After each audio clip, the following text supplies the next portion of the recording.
Cancer सर्वांगीण मार्गदर्शन भाग 31 वैद्य दिलीप गाडगिल पुणे।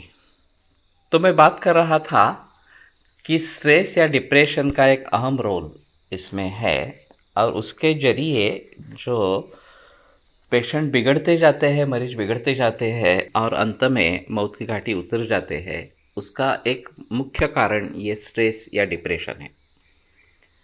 असमर्थता भयंकराणाम, ये एक आयुर्वेद में अग्र संग्रह बताया गया है कि भयंकर बातों में जो भय निर्माण करने वाले हैं वो उन बातों में असमर्थता। हम कुछ भी करने के लिए समर्थ नहीं हैं, हम इस रोग से मुक्ति नहीं पाएंगे, ये जो भावना है। सभी डॉक्टर्स बोल देते हैं अब कुछ पॉसिबल नहीं है और बस मृत्यु ही आपके लिए कुछ रिलीफ दे सकती है, इस प्रकार से तो वो डिप्रेशन में चला जाता है और इस प्रकार से डिप्रेशन में चले जाने के कारण मौत आ जाती है।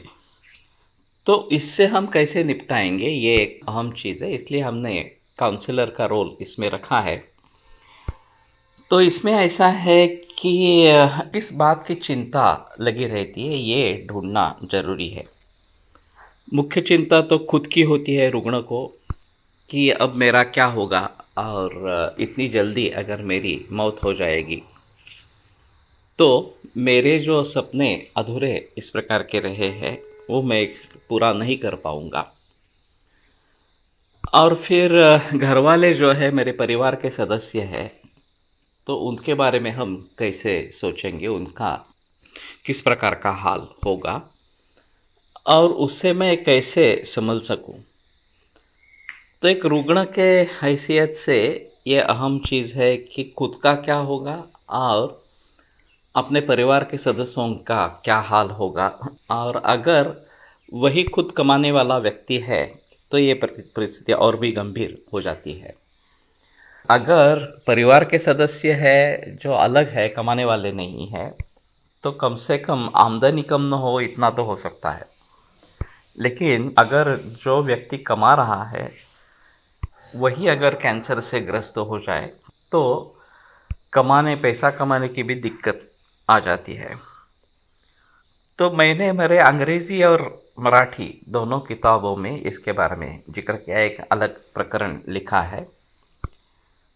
उसमें दो तरीके से विचार किया गया है। एक रुग्ण की हैसियत से वो स्ट्रेस और डिप्रेशन को कैसे उसके ऊपर काबू पाए और उनके जो निजी रिश्तेदार है, नज़दीकी रिश्तेदार है, वो इस परिस्थिति में किस प्रकार से विचार करें।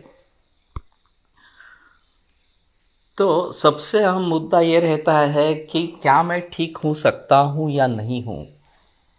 इस प्रकार का विचार करने के बजाय अगर रुग्ण व्यक्ति ऐसे सोचने लगे कि मैं कैसे ठीक हूँ या नहीं हूँ, इस प्रकार का विचार करना ही नहीं है। मैं किस प्रकार से ठीक हो सकता हूँ, यही अगर विचार मेरे मन में आए तो मेरे कदम उस दिशा में होंगे और फिर कुछ ना कुछ उपाय सामने आ जाएगा। हम जो विचार करते रहते हैं, जो डॉक्टर ने हमें सलाह दी है उसी के आधार पर विचार करते रहते हैं। उसके परे और भी कुछ लोग होते हैं जिन्होंने इसके ऊपर विजय पा लिया है, तो उनसे या उनके निजी रिश्तेदारों से अगर हमारी बातचीत होती है तो उन्होंने क्या किया था ये सामने आता है। अभी ऐसा है कि आयुर्वेद, होम्योपैथी ये सब अल्टरनेटिव या पर्यायी वैद्य कहे जाते हैं, जो वास्तव में पर्यायी नहीं है। कम से कम आयुर्वेद तो भारत में पर्यायी नहीं होना चाहिए। हजारों बरस से आयुर्वेद भारत में है, किंतु जबकि आधुनिक वैद्यक मुख्य वैद्यक बन गया तो उस अपेक्षा से आयुर्वेद पर्यायी वैद्यक बन गया। तो हमें ये नहीं सोचना है कि अगर हम आयुर्वेद में चले जाएंगे तो कम दर्जे वाली चिकित्सा ले लेंगे, क्योंकि एलोपैथी में कुछ पॉसिबल नहीं है इसलिए आयुर्वेद में जा रहे हैं, ये बिल्कुल सोचना नहीं है। आयुर्वेद एक अच्छा साइंस है और उसकी मुझे सहायता लेनी है, इस प्रकार से अगर सोचेंगे तो इसमें से कुछ हद तक बाहर आ सकते हैं।